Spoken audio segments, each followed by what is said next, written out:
Hey, Facebook, Elizabeth Nader here, New Jersey Women for Trump. Excited to be back with you guys tonight. We are also on several Republican pages: Make New Jersey Red, Reform New Jersey GOP, New Jersey Republicans, and many more. And I am honored tonight to bring to you one of our long-standing serving senators who has fought consistently for conservative values, Senator Mike Doherty. Senator, welcome to New Jersey Women for Trump. Thank you, Elizabeth. Great to join you. Well, we are happy to have you. Now, listen, not everybody knows about your background. You're serving in the 23rd District. You have for quite some time, which is northwestern New Jersey. But you have an amazing background of service and in business. Can you share that with everyone so they understand what brought you to this point? Sure. I'd rather have you do it, but I'll just hit a couple of highlights. I was very fortunate to obtain a nomination to West Point. I graduated from the United States Military Academy in 1985. I served in the Army, stationed overseas in Germany. I was at a nuclear unit with a top secret clearance, so that was quite an experience as a young man. And graduate of Seton Hall Law School. I'm a patent attorney. I live in Warren County with my wife, Linda. We have three sons. All three of my sons served in different branches of the military. Wow. And I served on a freeholder board here in Warren. I was elected to the Assembly and the Senate in 2009. So in my 20th year in the state legislature now. It seems like a really long time. I can't believe I've been there that long, but I've been very fortunate. I have great constituents, and I've been able to serve as a conservative, pro-life, pro-Second Amendment, limited government, pro-Constitution elected official, and my constituents have supported me and reelected me. So it's been very grateful to see my constituents support me and fight for them down in Trenton. And you will give them that chance again this year. Of course, you're running again this year along with all of the other 120 seats plus governor in New Jersey. And by the way, Senator, thank you for your service. Thank you for your son's service. That can't go unnoticed. It's amazing what you've done for this country and for this state. So thank you. Well, my sons have a great mom too. So my wife, Linda, she raised these three great young men. Absolutely. So they're all in their early 30s. They did a great job serving in the military, and now back here in the States, all healthy and whole. So we're very grateful. That's amazing. So one thing you left out has been your avid support for President Trump, and so much so that you were state chair with his original campaign, and you've always been outspoken in any interview I've seen you in about President Trump and what he's done for this country. We aren't that far away from a painful event in November and an equally painful event here January 6th. I want to talk about that because it definitely affects the GOP here in New Jersey. And we will transition to talking about the fight this year we have in New Jersey. But let's talk about the election, first of all, with Trump. Now that we've had some distance from it, where do you stand on all of this and what happened? Well, I think we can really be proud about supporting Donald Trump. And the reason I supported him back in 2015 was that he was really talking about some very important issues. The Republican Party for decades had talked about free trade and how it's great that we're making everything over in China, and that somehow this is going to elevate the economic status of people here in the United States. But it just wasn't working out. And the Republican Party under George W. Bush, we started all these wars in the Middle East, right? Which in retrospect it was a real disaster. There were no weapons of mass destruction, and these wars were never ending. And of course, the Chamber of Commerce and Jeb Bush and George W. Bush, they felt it was great that we have open borders and immigrants coming from all over the world. Meanwhile, the average American is making $30,000 a year or less. Right. So the only person speaking to truth was Donald Trump. And it was very clear right out of the box. This man is saying things that the base of the Republican Party supports. And so we really have, two different parties. We have the Rockefeller, Romney, John McCain. Yes. The globalist wing, right, who think it's great to keep fighting all these stupid wars, even though our borders are wide open. And then we had Donald Trump sort of reinvented the Republican Party: populism, nationalism, America First. These are Yep. things I've been looking for decades, right? Yeah. And here we had the candidate. So it was no problem to endorse him.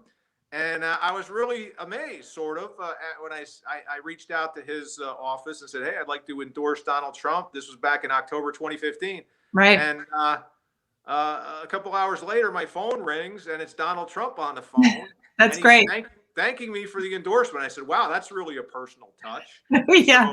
I was really thrilled to support him and be his co-chairman with Senator Joe Panaccio, who's from Morris Right. County. We both served as co-chairman. I was able to be a delegate at the convention in Cleveland, which was just a fantastic experience. And we were all thrilled when he won on election night in 2016. Right. Right. So to say you were disappointed with what happened this past election must be an understatement. Well, sure. If you just look at the amount of enthusiasm for Donald Trump and just the huge rallies, the one in Butler, PA, I think there Right. were 60, 70,000 people. You just look at that picture, and we've never seen any elected official, even including Ronald Reagan. I mean, I went to some Reagan events when I was a kid, a young man. We didn't Not the see same. 60, Yeah. 70,000 people like we No. saw in Butler. And Yeah. It's so, a and then you compare, phenomena. what's that? It was a phenomena. It's a movement. It was incredible. Yeah. We've never seen that before. And, and so the entire Washington crowd doesn't like us. And that Right. includes a lot of the Republicans there, guys like Mitch McConnell and Romney. And they think it's okay to send our jobs overseas. They think it's okay to have open borders that are undercutting the wages of American workers. So I was really disappointed. And you just saw all the stories piling in. Now, I know the left and the media and the Democrats want to say there's nothing to see here and they Right. want to make you feel like a fool. But I'm sorry. We have hundreds and thousands of affidavits, of Yeah. live testimony of people. I mean, just the partisan observer deal. When you count votes, you're supposed to have both sides there Right. looking at the ballot. Right. And somehow we're crazy now because we said it's a problem that we can't be there. This is what partisan observers are all about. And then, of course, even perhaps more importantly, the Constitution is very clear. You cannot change how an election is conducted without the Right. legislature approving that. Right. And all those states that just went for Biden, all of them changed their laws. They didn't go through the legislature. So this is a violation of the federal constitution. It's Absolutely. a violation of the state constitutions, right? Yep. And so you can't do that. So are Right. we a nation that has a constitution, that has the rule of law, or do we just allow local election officials to just make it up as they go along? And apparently, they're telling us it's okay to make it up as you go along without following the Constitution. So we haven't really addressed any of this. It's an open wound. And so there's that from the election. And then it sort of blew up on January 6th and what happened at the Capitol, which was a small group of millions of people who were there because they feel disenfranchised. So now as Republicans, as we look at the GOP, and this directly impacts what's going to happen in New Jersey, we've got these factions. How do we bring them together, Senator? How do we heal that wound within our party? Well, I think we need to focus, perhaps the way to do it is focus on other issues and perhaps bring us together. I'll be honest, I don't know that we're coming together. I think the establishment wants to turn the page and wants to bury the idea that Donald Trump was ever the Republican standard bearer, right? And they wanted to go back to the days of, Jeb Bush is their kind of guy, and John McCain and Romney. I mean, look at Romney. I mean, could the guy stick any more knives in Donald Trump's back if he tried? I mean, is this guy a Republican? I don't know. I mean, he seems like so anyway, there's that whole element there. And unfortunately, conservatives win primaries, which is how I got into office, by winning primaries, because the conservatives tend to show up, the conservative voters. But at the end of the day, the establishment, the Eastern establishment that's been in charge forever, they still run things. And that's a problem. And so I don't know that they want to I don't know. I don't know where we're going. We'll have to see. I think there are some issues, the censorship with the social media companies protecting the First Amendment. I think the Republican Party should come out stronger against all these Right. coronavirus restrictions, Right. destroying the economy, Yeah. those kinds Well, of things. well, we can talk about that with Murphy, right? I mean, we've got that right here, one of the worst states in the country with all of that. But we have to find a path forward if we're going to show up at all in any way in this next election. We have every seat up. We have the governor's race up. And Yeah. fortunately, we have people like you who are standing up for conservative values, but it's going to be a fight. So first, about election integrity. How do you feel about that as it relates to New Jersey? Do we have issues there that we need to address? And shouldn't we be moving forward things like voter ID laws and other things that will protect our vote? Yes, and this is why, Elizabeth, I felt it was somewhat problematic when Republicans said there was no problem with the election in 2020, right? Because there were problems with the election, and we saw them right here in New Jersey. I had a business owner that lives in Warren County, my home county. She contacted me and sent me an email with pictures of 3 ballots that she had received in the mail to vote in New Jersey with slightly different names. But the problem is she lives in Pennsylvania, and she's been registered. She's been registered to vote in Pennsylvania for over 2 years. And she sent me 3 ballots with 3 of her different names. She never asked for these ballots. They just showed up. Her mother, who died 7 years ago and was registered in Pennsylvania at the time, she also received the ballot to vote in New Jersey. So what Murphy did is anybody who interacted with the government at any level, whether it was motor vehicles or some State Department, they created a mass list and they mailed out ballots. They mailed out duplicates and triplicates and to dead people. So there are all kinds of problems right here in the state of New Jersey. I believe you should vote in person unless you have a very good excuse. You should be in person. And there's no reason why you can't ask for identification. Heck, if you check a book out of the library or if you get on an airplane back in the old days, you have to show your ID, right? Right. The most sacred thing we do to vote, and it's okay. And by the way, we don't really need to check signatures. It's absolutely insane. Yeah, it makes no sense. Are these people living on the same planet that we are? Well, the agenda is clear. And, nationally, they're trying to pass HR1, which will completely lock us into voter fraud from here to eternity if that happens. So we need to address this in New Jersey. A lot of us are looking at countywide voter roll cleanup efforts, but the truth is we can't do that every year. We need the state. Murphy had promised us that his systems would talk more, that he would bring more, IT improvement to the state. Nothing talks to anything. The DMV doesn't talk to the Secretary of State. So it's not working. It's broken, but it's a beautiful setup for him to waltz right back into office next November. So we all, I think, need to take on this and push for reform. And I know that you would support any effort to do that. And it's important that we keep this issue in front of everyone. Otherwise, we're looking at another repeat of Murphy for 4 years, in my opinion. Yeah, I agree. We have a lot of election integrity issues, and there's nothing more important that we should do than to fix those problems that exist out there. So I agree with you wholeheartedly, Elizabeth. A lot of us would like to see us begin to take some more power in the houses in New Jersey. It's been frustrating to be under the dictatorship, really, of King Murphy. That's what it's been like. And I can't imagine with you as a senator how you feel like you have. What has that been like for you to go in to your job? You're supposed to legislate. You're supposed to help move things forward. And your hands have been tied. That must be the most frustrating experience. Well, it is frustrating. When I was a freeholder in Warren County, we only have 3 freeholders. So I was on a Republican majority freeholder board, and then I was elected to the legislature in 2001, and I showed up in 2002 when Jim McGreevey was being sworn in as governor, and the Democrats had essentially a supermajority. And I've been in the minority my 20th year now. I am the longest standing person in the minority. If you've been in longer than me, you were in the majority. Oh, wow. Republicans were in a majority. So anybody who's been in the legislature longer than me was in the majority at one time. So that's incredible.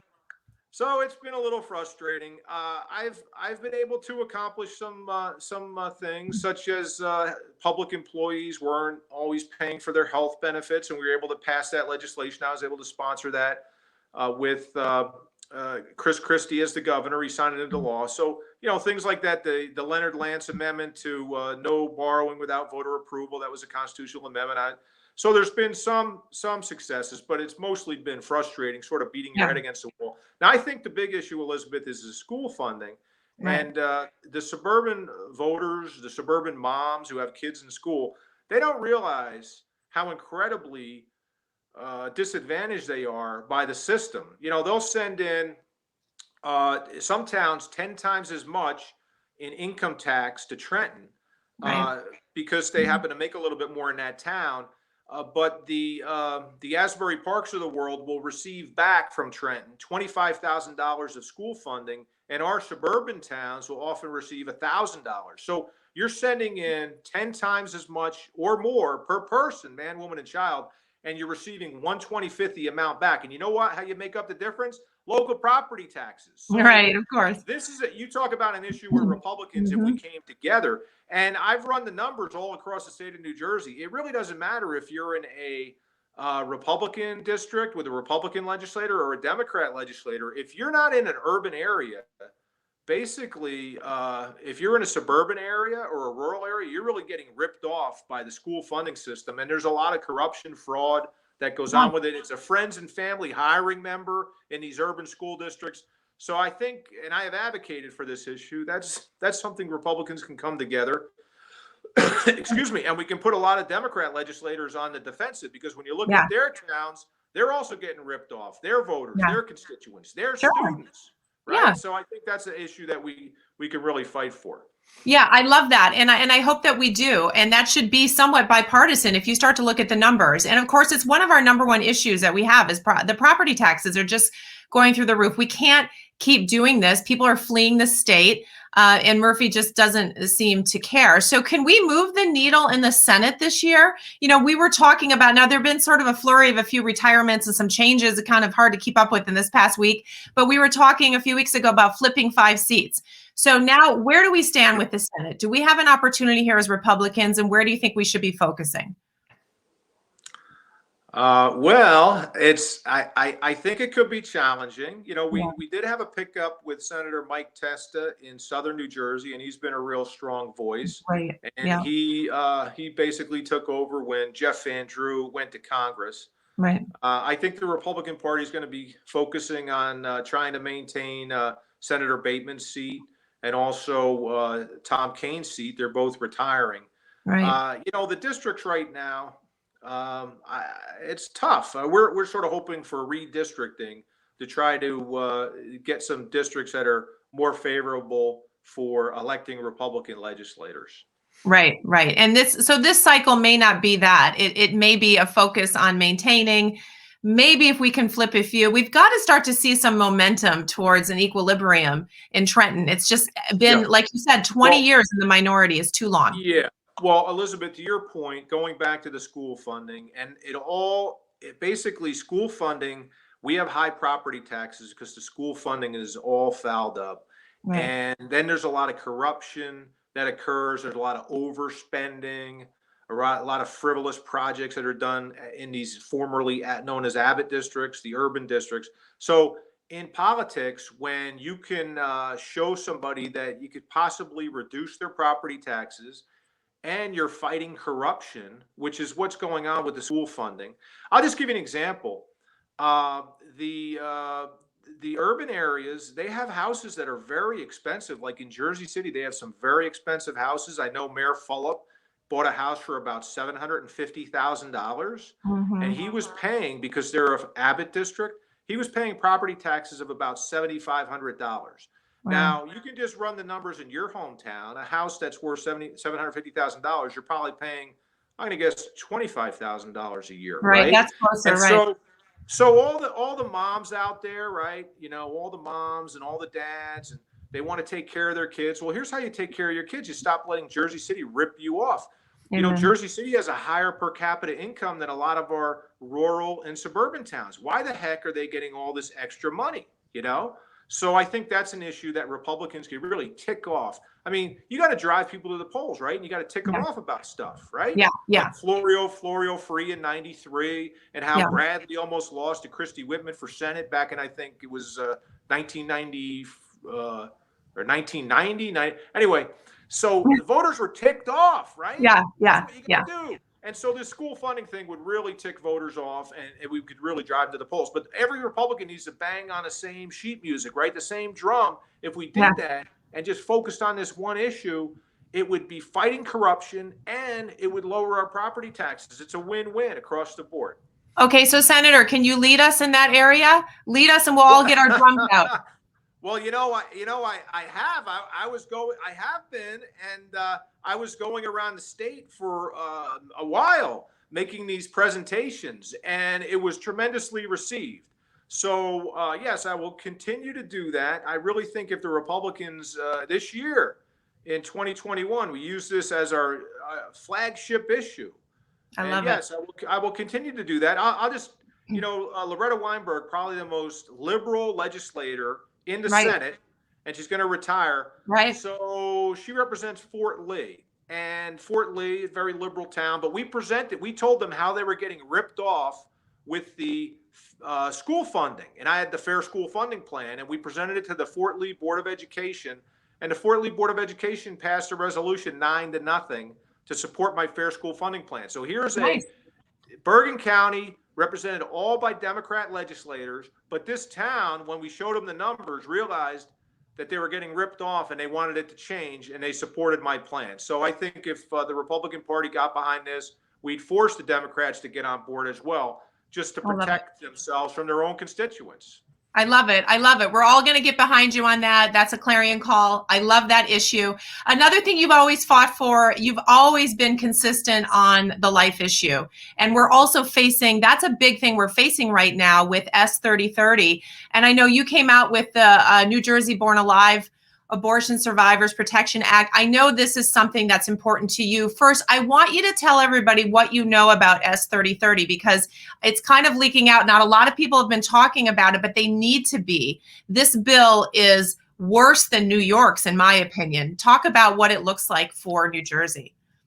Yeah, Elizabeth, I'll just confess I haven't spent a lot of time looking at it, so maybe you have some insight for the audience. But hey, look, I'm pro-life. We have to protect innocent life from the moment of conception until natural death, till God decides to take us home. So I've been consistent on all those issues. And I think things such as partial birth abortion are horrible. Obviously, we're finding out that babies in the womb feel tremendous pain, right? Perhaps even more pain than we do when we're walking. And so it's just horrible, some of the things that go on. And we can all be proud to be pro-life. And, that was one of the reasons I was happy to support President Trump being pro-life. And so I must confess, I haven't studied that enough, but perhaps you have some insight for the audience. Well, I think you will be studying it, right? You're going to need to do that. And there's a lot to it, but one of the things that it definitely does is address a baby that's been born and how long the mother has a right to choose to really kill that baby, which flies right in the face of not only your core beliefs and a lot of us in the party, but also, your desire to protect, a survivor of abortion born alive. So when you get into it, Senator, you're going to find that it's very shocking in how it allows for so much to happen, not only at the point of birth, but after the point of birth. And I think it goes further than New York went. So we've got a real urgent issue there in New Jersey that we need to address. Conservatives need to come together, and anyone that cares about life, frankly, needs to come together and oppose that bill. So you take a look at it. I know you're going to need to do that anyway, and we'll talk about it in the future, but it's something that I think everyone needs to educate themselves on before it passes without us even taking notice. And again, changes New Jersey for the worse. Yeah, sure. Absolutely. Yeah, I'd like to, Elizabeth, obviously that sounds like some really horrible stuff in there. And we're obviously going to study it and oppose it strongly. Yes. I know New Jersey Right to Life is very strong. Marie Tazy, the executive director, she really works closely with us in the legislature to keep an eye on these various bills, and also to make sure we organize opposition. So, Yeah. Yeah. I'm really proud to be pro-life, and there's nothing more important than that. And some folks are going to have to answer. It's horrible that there's actually a party out there that step number one to even running for office is you have to support abortion. It's really horrible. Yeah. Yeah. And And of course, we see the changes on a federal level too, right? Our dollars going overseas to support it as well. So obviously, we need to address this. And based on your record, I am sure that you will be one of those senators fighting this 30-30. The other thing you've stood up for us are really parents' rights. Another thing that Murphy and his colleagues have done to try to strip us of our rights to make decisions, right? Decisions for our children. Medical freedom. Talk to us about that. We were talking before we went live about what happened a year ago with the medical freedom fight. This is something that we feel as parents that we're constantly needing to say, give us the right to make these decisions. What would you do if you were the governor to protect us as parents? Well, you're talking, Elizabeth, about the religious exemption that exists. If you had a religious objection to obtaining, being forced to take a vaccine as a parent, you could object to that. And yeah, about a year ago, it was just tremendous. The crowds that came out, the most impressive crowds I've seen in my entire time in a legislature opposing this. Yeah. They were outside in the freezing weather, making all kinds of noise and banging drums and just really letting their voices be heard peacefully, right? Yeah. And they're in the legislature too, inside, because it was cold out, so they got to come in and warm up a little bit peacefully. But they were extremely effective, and they stopped that legislation from going through. And parents, you have a right to take care of your children and make decisions for your children. And the idea that a governor could step between a parent and a child, and between a parent, a child, and their doctor, what's in the best interest of that child, it's called informed consent, and Governor Murphy has no right to trample on that. If he wants to get a vaccine, fine, but some people may object. And we've seen a lot of reports. I know it's not very popular in some circles, but we do get a lot of vaccinations, a lot of shots, a lot more than when you and I were growing up. And Right. there's a lot of people who feel lead to some of autism, right? I mean, there's doctors out there who say, hey, our family practice group, we don't really promote vaccinations a lot. We have very low level of autism, much lower than in the general population. So God gave us an immune system, right? Yeah. And there are some diseases, of course, that we have to be vaccinated for, but they promote a lot of vaccinations. For example, the Gardasil vaccination, right? Right. There was an effort to mandate the Gardasil vaccination, and what an insult to every parent! What an insult to every child! They said if you're in the 6th grade or above, you have to get the Gardasil vaccination. I believe it's 3 different vaccinations, very expensive, because you're going to be sexually active and may contract the human papillomavirus, which may lead to cancer. So it's wrong on so many levels. I mean, this is rather offensive to say that young 6th grade boys and girls are going to be sexually active, and then even there's many different strains of the human papillomavirus, and this was only treating a very small fraction of the dozens and dozens of strains, is my understanding. So once again, we were able to defeat that because people started saying, hey, wait a second. So there is an agenda out there, and it's very interesting. They talk about, with the abortion issue, it's my body, my choice, right? But everything else It's not. is the exact opposite. Right. Your body and your choice on wearing a mask? No. Your body, your choice on buying a big gulp? No. On not getting a certain shot? Oh, no, you got to take the shot, right? So it's very hypocritical. And hands off my body, Oh, here's another thing. These people, there was a bill a couple of years ago to mandate fluoridated water in all of the drinking systems here. And it's like, wait a second, wait a second. People can, topically applied fluoride is great, but Yeah. keep it out of my water. I don't want to Right. drink it. Right. Right. But Listen, it's crazy, Senator. It's the age of hypocrisy. That's what it is. It's the age of hypocrisy, and it's so evident in the left. And the bottom line is, you do what you want with your children. It's your choice whether you vaccinate or not, whether you should wear a mask or not. It's just incredible how they want to take every decision away from us. So I thank you on behalf of parents in the state for fighting for us to be able to make those decisions, for fighting for us to be able to continue to live here, afford to live here.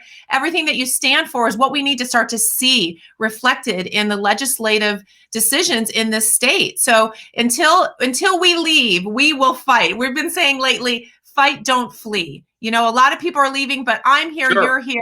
We have to fight, right? Yeah, absolutely. And this is great what you're doing, Elizabeth, to rally the troops. Thank you.